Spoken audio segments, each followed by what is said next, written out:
Welcome to Kenton's videos. Enjoy the video. In this video, I will explain how to connect with your audience public speaking.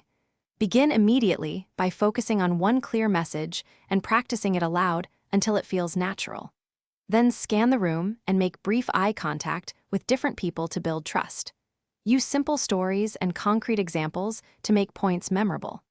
Finally, invite a small interaction to confirm engagement and adjust your pace to their reactions. Sharing relevant stories creates emotion and makes concepts stick. Choose a brief personal anecdote that illustrates your point and practice its timing. Link the story directly to your main message so the takeaway is obvious. Vary pace and pause after key lines to let ideas sink in.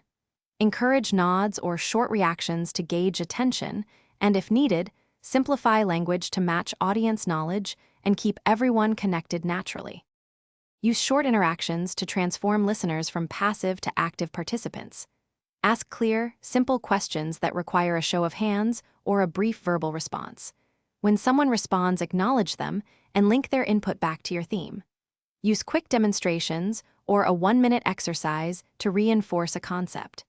Keep transitions smooth and restate the main point after each interaction so the audience follows your thread easily and confidently. Thanks for watching. Consider subscribing if we helped you.